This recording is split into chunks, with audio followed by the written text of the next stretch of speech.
आज मैं बात कर रहा हूँ एक बड़ा मज़ेदार किस्सा। मैंने अभी आपको बताया था सेंट्रल विजिलेंस कमीशन का और जो सीबीआई के जॉइंट डायरेक्टर एंटी करप्शन थे, कैसे उनका मुंह बंद हो गया, एक शब्द नहीं बोले, मीटिंग फटाफट निपट गई। जो 1 घंटे की मीटिंग थी आज नहीं 15-20 मिनट में निपट गई।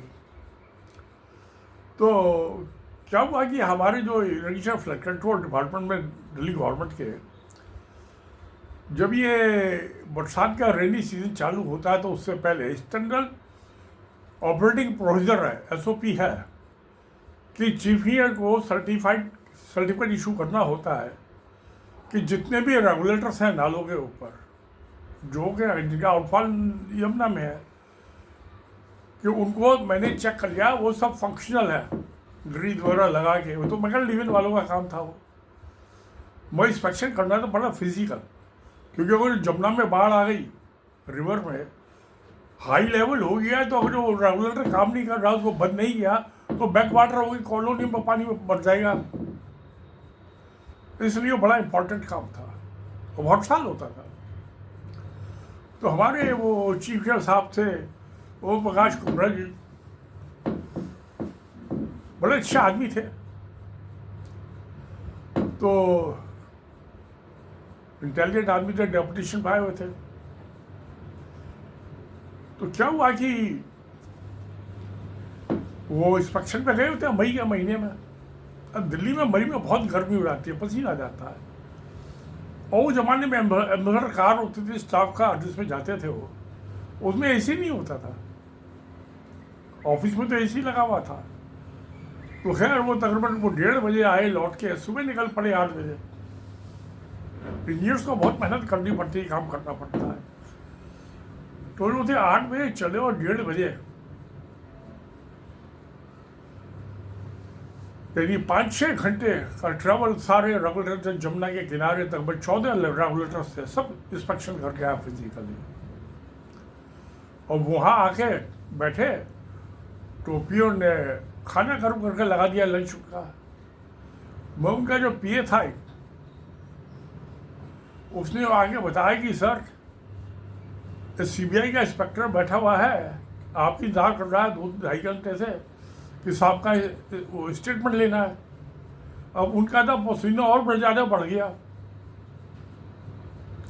और लंच टाइम तो हो जाता है 1 से 1:30, 1:30 से 2, तो लंच टाइम तो हो ही गया था वो। तो मैं तो सुबह मेरी बीबी खाना बना के देती थी, खाना खा के 10 बजे से 5 बजे तक का ऑफिस होता था शाम का। मैं 11 बजे पहुँचता था ऑफिस। तो जब बीबी रोटी बना के देगी तभी खाऊंगा ना, और भूखा कैसे आ जाऊँ ऑफिस। और बीवी जल्दी रोटी नहीं बना के दिए तो उससे झगड़ा थोड़ा ना करूँगा मैं। जो बना के दिए खाऊंगा तो आ जाऊँगा ऑफिस। तो वहाँ पे आए तो मैं फिर लंच कर पे नहीं जाता था, गर्मियों में नहीं जाता था। जाड़ा होता था, शमशान घाट पे चला आता था, निगमबोध घाट पे। वहाँ लाशें जलती थी, कुछ यंग औरतें भी आती थी, बड़ी ब्यूटीफुल होती थी, कैसी रोती थी, उसका हस्बैंड मर गया, बुढ़ो हो गई, और देखती थी कि कौन और अच्छा जवान आदमी है, वो उससे लिपट जाऊँ, उससे शादी कर लूँ। कहाँ विडो रहा जाता है, बिना सेक्स के तो कोई भी नहीं रह सकता। तो क्या हुआ कि गर्मियों का दिन था, तो शमशान पे तो गया नहीं, निगमबोध घाट पे, नहीं तो रोज का रूटीन था मेरा। तो वहाँ खुशबू भी आती है, देसी घी में जलते हैं वहाँ, होती है, दी जाती है, बुढ़े जवान सब, आदमी औरतें सब जलते हैं। तो पहले तो 8 ही प्लेटफार्म होते थे, अब तो मैं देख रहा हूँ कि 24-25 प्लेटफार्म हो गए। मेरे एक दोस्त थी, उनकी डेथ हुई थी अभी, मैं 4-5 महीने पहले गया था। बहुत इम्प्रूवमेंट हो गया। तो क्या हुआ कि उन्होंने बुलवाया मुझे, मैंने वो डील की थी फाइल जिसमें उनका स्टेटमेंट लेना चाहते थे। वो कहते अग्रवाल, वो आपने केस डील किया था, फाइल उसकी जो ले आओ, मुझे उनको स्टेटमेंट लेना है। मैं कहता मैं डील की थी फाइल, मुझे तो पता, मैं बना देता हूँ। तो वो नहीं अग्रवाल तुम लेके आओ, मैं लेके गया भाई, तो मुझे बताने दो अग्रवाल ऐसे कर दो। मैं सुन ली उनकी बात। तो स्टेटमेंट तो उनका था, साइन उन्होंने करने थे, चीफ इंजीनियर साहब ने। तो परेशान थे बहुत मेंटली। क्या मैं स्टेटमेंट बना दिया कि in response to so inspector CBI I hereby state as under, और जो उसकी सारी कहानी थी लिख दी। In response to oral question asked by so and so inspector CBI I state here as under, वो बना कर दे दिया। तो उन्होंने पढ़ा उसे, चीफ इंजीनियर साहब ने इंस्पेक्टर को दे दिया कि भाई देख लो, इससे ये ठीक है, काम चल जाएगा। उन्होंने कहा यस सर, काम चल जाएगा। उन्होंने साइन करके उसको दे दिया, और इंस्पेक्टर लेके चला गया। उनका लेदर बैग होता था, उसमें रख के फाइल थी उसमें। मुझसे पूछने लगे अग्रवाल ये ठीक था ना? मैं कहा sir this is a waste paper, इसका कोई अहमियत नहीं है, this is not admissible in the court of law. मुकदमा तो वही चलेगा ना। अगर वो कह रहे हैं आप क्या बात कर, मैं कहा सर ठीक कह रहा हूँ। कहता है मैंने दस्तखत किए, मैं कहा था मैं ठीक कह रहा हूँ। तो उन्होंने सबको बुला लिया कि RP सेठ था जो उस केस में इन्वॉल्व था, RC सूद था वो इन्वॉल्व था उसमें। अब बड़ा अमाउंट का टेम्पर था तो उसमें बड़ी, उसी हिसाब से कमीशन मिलती है सबको। तो फिर मैं तो आके अपनी ऑफिस बुलवाया उन्होंने द्वारा। वो कहने सेठ को, RC सूद को, RP सेठ RC कहना सेठ जी, सेठ साहब ये अग्रवाल ये कह रहा है ये वेस्ट पेपर है, क्या कोई अहमियत नहीं है। तो कहना अग्रवाल आपने ठीक तो करवाया चीफ साहब के दस्तखत। अजी मैं कहा चीफ साहब के दस्तखत है, waste paper is not admissible in the court of law. वो कहना अग्रवाल कहीं लिखा हुआ है सर? मैंने हाँ सर रखा हुआ है। तो मैं अपने ऑफिस के ड्रॉअर में CRPC, IPC, CPC, provincial commissioner की किताबें रखता था जब नौकरी में था। कोई नेताजी आ जाए कि ये काम करा दो तो मैं उसको ये प्रोविंशियल कमिश्नर पढ़ के ये पढ़ ले भैया। अब उसको पता नहीं अंग्रेजी आती थी नहीं आती थी, पहले वो चला जाता था सीधे वापस। तो खैर, तो वो क्या है, मुझे वो लेके चले गए। तो उनकी टेंशन ख़त्म हो गई। सेठ साहब भी हंसने लगे। मैंने उन्हें CRPC ले आकर देखा, मैं सर 161 है सेक्शन 161, इसको ततैया बयान बोलते हैं। पुलिस का कांस्टेबल जाता है यहाँ गया वहाँ गया, इसने ये बताया वो बनाया, ये पुलिस की टर्मिनोलॉजी, इज कॉल्ड ततैया बयान, it is not admissible court of law. तो बेकार की चीज़ है, जो अपने रॉड बनाते रहते हैं पुलिस वाले। वो बीट कांस्टेबल होता है, वो जाता है ऐसे तो डंडा घुमाता हुआ कि इसने ये बताया, जेब कतरे ने बताया, वो ठग ने ये बताया, वो ड्रग बेचने वाले ने ये बताया, चाय वाले ने ये बताया, समोसे बेचने वाले ने बताया। तो उनकी टेंशन खत्म हो गई और सब मुस्कुरा पड़े। तो जो 8 से सूते सुपरडेंट है उन्होंने कहा अग्रवाल ऐसा है, चीफ साहब को कभी कोर्ट में जाना पड़ेगा तो आपको ले आया। मैं कहा सर हाजिर हूँ, जब जहाँ कहेंगे वहाँ चला जाऊँगा।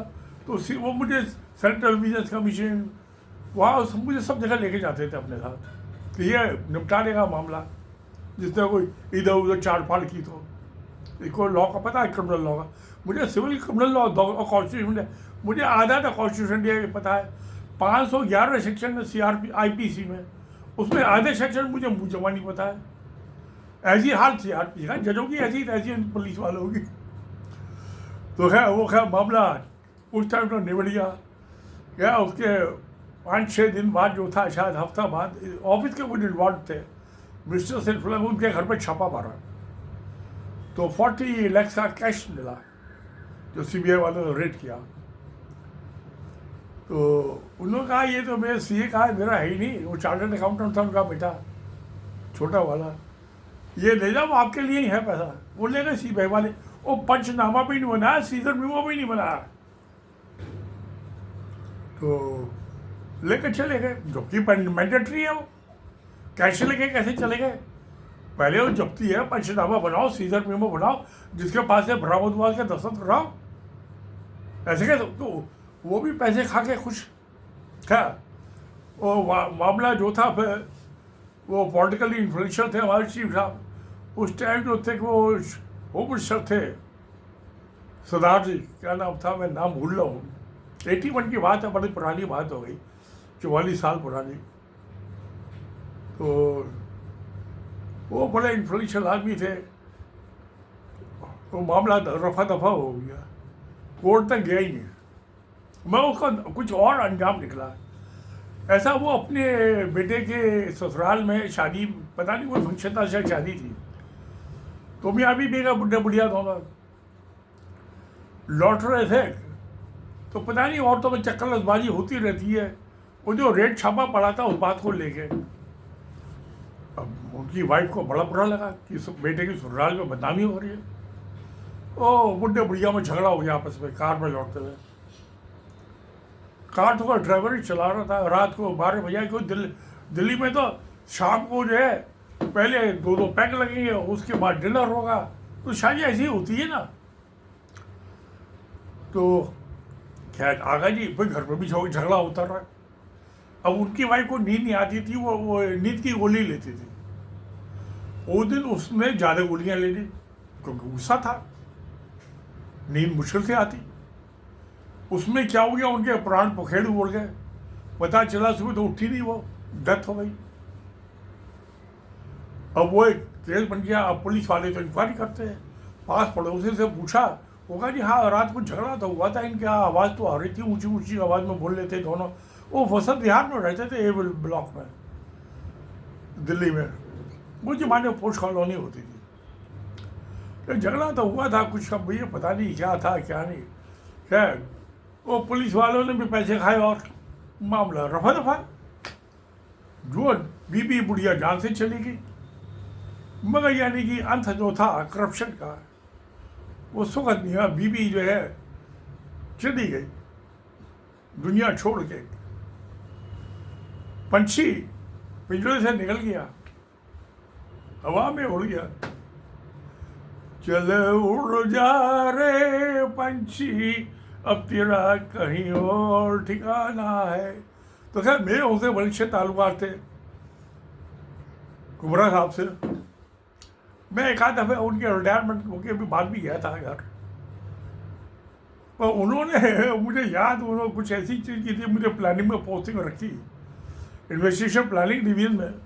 सारे 5 साल वहाँ रहा, जमनगर सर्वे कराता रहा। मैंने कभी किसी चीज़ का बुरा नहीं माना, जो जहाँ पोस्टिंग करती वही का क्या काम अपने मर्जी से। ये बात थी बिल्कुल। आप अच्छा ही समझ लीजिए, बुरा ही समझ लीजिए। तो CBI भी ऐसी तैसी में गई, दिल्ली पुलिस भी ऐसी तैसी में गई। वो हत्या थोड़ी ना थी, वो ज़्यादा गोली खा ली गुस्से में। वो सोने का तो सबको हक है ना। अब जो माइंड में टेंशन हो गई तो वो ज़्यादा गोली खानी पड़ेगी ना। मैं तो जो था शुरू में भांग लेके पीता था, दूध में भांग घोल के पीता था रात को, जिससे नींद ठीक हो जाए। अब मुझे नींद बिना भांग के आ जाती है, दिन में नींद आ जाती है, और रात की तो बात ही छोड़िए आप। जब मैं बंगलौर से आया था 7 जुलाई 2022 को, तो मुझे नींद कम आती थी। वो मेरे भांग के पेड़ बहुत लगे हुए थे। जो मैं रोटी बनाती थी सुबह, वो भांग के पेड़ सुखा के मिक्सी में पीस के रख लिया, उसका पाउडर दूध में डाला 1 चम्मच, और पी के सो गया, तो ठीक आती थी, शांति पर। नर्वस सिस्टम भी सब इजी हो जाता है। तो उसने गोली ले ली नींद की। भांग तो मुफ्त मिल जाती थी, और गोली जो है वो तो पैसे को पता नहीं क्या। खैर पैसे तो बहुत थे, चीफ थे। वो इंजीनियर मेंबर होकर रिटायर हुए थे सेंट्रल वाटर कमीशन से। तो ये चीज़ें होती हैं, सब दुनिया का काप कलाप अलाप जलाप सब अलग ही अलग है। तो भाई ये चलो होता है।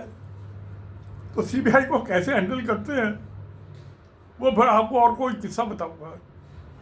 चलिए, तो सत्य में जयते। नमस्कार, धन्यवाद।